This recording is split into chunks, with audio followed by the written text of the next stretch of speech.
Hello दोस्तों, नमस्कार। आज की कहानी है माँ के कंगन। कहानी का पूरा आनंद लेने के लिए वीडियो को लास्ट तक देखें। तो चलिए शुरू करते हैं। अमृता अपने गहने उलट पुलट कर देख रही थी। वह कभी एक हार गले में डालती तो कभी दूसरा, कभी झुमके पहनती तो कभी बालियाँ। जितनी चूड़ियाँ उसके पास थी सभी उसने एक साथ अपनी कलाइयों में भर ली। फिर अचानक सारे गहने उतार कर किनारे रख दिए। उसके पापा दिनेश अग्रवाल जी हंस पड़े। क्यों इतना परेशान हो रही है मेरी बिटिया? तू जो भी पहनेगी एकदम राजकुमारी की तरह लगेगी। यह तो बता, क्यों बार बार उतार पहन रही है इन्हें? उन्होंने अपनी इकलौती लाडली बेटी को दुलारते हुए कहा। मेरा एक भी गहना पहनने का मन नहीं कर रहा है पापा। कोई भी वैसा सुंदर नहीं जैसे माँ के कंगन थे। कैसा राजसी डिजाइन था, जैसे मुगल रानियों के श्रृंगार दान से निकलकर सीधा माँ के पास आ गया हो। और उनकी कलाइयों में कैसा सजता था ना वो। अमृता ने माँ को याद करते करते गुनगुनाते हुए कहा। बेटी के मुंह से माँ का जिक्र सुनकर अग्रवाल साहब के चेहरे की मुस्कान बुझ सी गई। अपनी पत्नी की मौत के बाद उन्होंने अपने दुखों को नज़रअंदाज करके अपनी बेटी को बहुत प्यार से पाला था। माँ के हिस्से का प्यार भी उसको दिया। बेटी के दोस्त बनकर रहे वो, ताकि उसको कभी अपनी माँ की कमी का एहसास ना हो। यानी एक सिंगल पेरेंट होने की जिम्मेदारी उन्होंने बखूबी निभाई थी। मगर वक्त बेवक्त माँ की याद उन दोनों की जिंदगी में एक कुहासा बिखेर जाती और फिर कई घंटों दो प्राणियों के उस घर में एक सन्नाटा सा पसर जाता। बेटी को उदास देखकर अग्रवाल साहब उसके लिए काफ़ी बना कर ले आए, जैसे उसकी माँ बनाया करती थी, और सीडी प्लेयर पर माँ की पसंदीदा गज़ल लगा दी। बेगम अख्तर की आवाज़ कमरे में गूंजने लगी। ऐ मोहब्बत तेरे अंजाम पर रोना आया, ना जाने क्यों आज तेरे नाम पर रोना आया।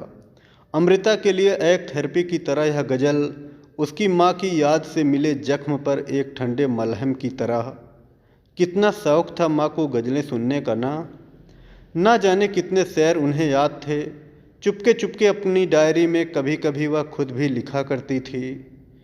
एक एक गज़ल लफ्ज़ मानो दिल से निकला हो। एहसास से सराबोर होती थी माँ की लिखी नज़में और शायरियाँ। अमृता ने सहेज रखी थी अपनी माँ की हर चीज़, उनकी हर बात, हर याद। उनकी साड़ियाँ अब तक वैसे ही टंगी थी वार्डरोब में, जब तक वह उन्हें अपने चारों ओर लपेट लेती और उसे ऐसा लगता जैसे माँ ने उसे अपने आंचल में लिपटा लिया हो। माँ का भजनों का कलेक्शन अब भी वैसे ही सजा हुआ है उनके कमरे में। उनकी डायरियाँ पापा की उदास शामों की संगिनी हैं। अमृता जानती थी पापा के लिए उन्हें पढ़ना जैसे माँ से बातें करना हो। मन के अंधेरे काले नहीं, शायद नीले होते हैं। अगर उन बंद कोठरियों में कोई मीठी याद सोई हो। अमृता की माँ को बहुत शौक़ था गहनों का, और उतना ही चाहो था उन गहनों में सजी अपनी बेटी को देखने का। जैसे हर माँ करती है वैसे ही उन्होंने भी अपनी बेटी के ब्याह के लिए गहने उसके जन्म के पहले ही इकट्ठा करने शुरू कर दिए थे। खास उत्तर प्रदेश के पारंपरिक गहने, वह सारे डिजाइन जो लखनऊ के नवाबों के गहनों से मानो विरासत में मिले हों। माँ के जाने के बाद अमृता ने उन गहनों में अपनी माँ की महक महसूस की थी, और वह जड़ाऊ कंगन तो माँ का सबसे प्रिय था, और अब उसमें अमृता की जान बसती थी। तब सिर्फ 6 महीने बचे थे अमृता की शादी के लिए। सब तैयारियां हो चुकी थी, बस कुछ नहीं तैयार था तो अमृता का मन।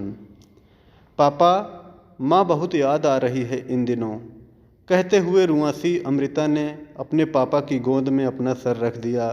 उसे याद आती रही माँ की गोंद और उनका साथ। पापा उसके बालों पर उंगलियां फिराते रहे। उन्हें अच्छी तरह एहसास था माँ की लाडली उनकी अमृता अपने ब्याह के मौके पर अपनी माँ को कितना याद कर रही होगी, और उन्हें भी तो ऐसे वक्त पर अपनी पत्नी की कमी खल रही थी।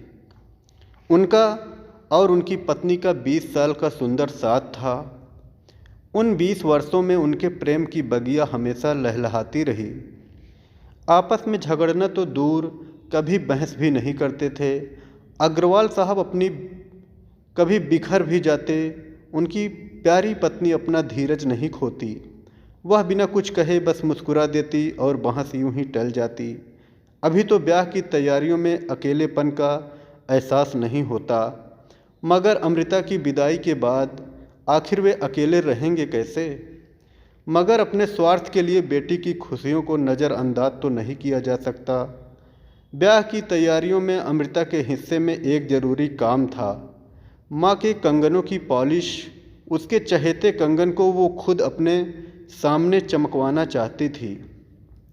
अगले दिन वक्त मिलते ही अमृता ने कार निकाली और चौक बाजार की ओर चल दी थी। चांद भाई की दुकान से ही तो खरीदे थे माँ ने ये कंगन। उनकी दुकान चौक की सबसे पुरानी दुकान में से एक थी, गहना पैलेस। बेहिचक दौड़ी जा रही उसकी कार मेडिकल कॉलेज चौराहे के रेड सिग्नल पर रुक गई। अभी 60 सेकंड बाकी थे। अमृता अपना मोबाइल टटोलने लगी। तभी बाजू की सीट पर रखा उसका बाइक कोई ले भागा। वह इतना ही देख पाई कि वह लंबे बालों वाला एक छोटा लड़का था और चौकड़ी वाली नीली शर्ट पहने हुआ था। घबराहट में अमृता को कुछ समझा नहीं कि वह क्या करे, किसे पुकारे, और वह लड़का तो भीड़ में कब का गुम हो चुका था। तभी सिग्नल हरा हो गया और उसको मजबूरन अपनी कार आगे बढ़ानी पड़ी। अमृता रो पड़ी। उस बैग में उसकी माँ के कंगन थे। कंगन उसकी आंखों के सामने चोरी हो गए थे और वह चाहकर भी कुछ नहीं कर पाई थी। उस दिन के बाद से अमृता अनमनी रहने लगी थी। बस रोज़ यूं ही गहने उठाती, उन्हें पहनती और फिर उतार फेंकती। वह उदास रहने लगी थी। मन में ब्याह का उत्साह भी फीका पड़ गया हो जैसे। अग्रवाल साहब का मन भी खट्टा हो गया था। एक तो पत्नी की निशानी खो गई थी, साथ ही बेटी के मन की खुशी भी। 24 घंटे चहकते रहने वाले, बिना बात बतियाते रहने वाले दोनों बाप बेटे चुप चुप से थे। घर में जरा भी रौनक नहीं लग रही थी। पुलिस में रिपोर्ट करने का मन भी नहीं किया दोनों का। क्या फ़ायदा होगा? उल्टे रोज़ थाने और कोर्ट के चक्कर लगाने पड़ेंगे। पापा ने बड़बड़ाते हुए कहा। दिन भर असमंजस में रहे दोनों बाप बेटी। फिर उस रात अचानक अमृता ने तय किया कि वह रिपोर्ट ज़रूर करेगी। न जाने क्यों उसे यकीन था कि कंगन मिल जाएंगे, उसकी माँ की निशानी यूं खो जाएगी। यह उसका मन मानने को तैयार ही नहीं था। एक अनजान से उम्मीद का अंकुरण हुआ था उसके बंजर मन में। आखिर सुबह होते ही अमृता कहने पर अग्रवाल साहब ने थाने में जाकर बाकायदा रिपोर्ट कर दी थी। शादी का दिन करीब आता जा रहा था।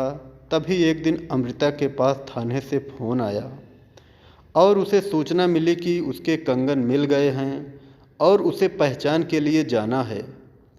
ठीक समय पर दोनों शहर के कलेक्ट्रेट ऑफिस के बाहर पहुंच गए थे। मजिस्ट्रेट के दफ्तर में ढेर सारे चोरी के गहने और सामानों के बीच उसे अपना सामान पहचानना था, और कहाँ मुश्किल था उस कंगन को पहचानना जिनकी छवि उसके मन में बसी हो। उसे झट दिख गए माँ के कंगन। उसके मन में जैसे मरहम लगा दिया हो किसी ने। शहर में दृष्टि प्रोजेक्ट के तहत लगाए गए हजारों सीसीटीवी कैमरों में से एक में कैद हो गया था उसके कंगनों का चोर। अपराधों पर लगाम कसने के लिए उत्तर प्रदेश की राजधानी लखनऊ के लगभग हर चौराहे पर लगे इन कैमरों में दिन भर रिकॉर्डिंग होती है, और तो और नागरिक सुरक्षा को ध्यान में रखते हुए उन्हें 1 साल तक सहेज कर भी रखा जाता है।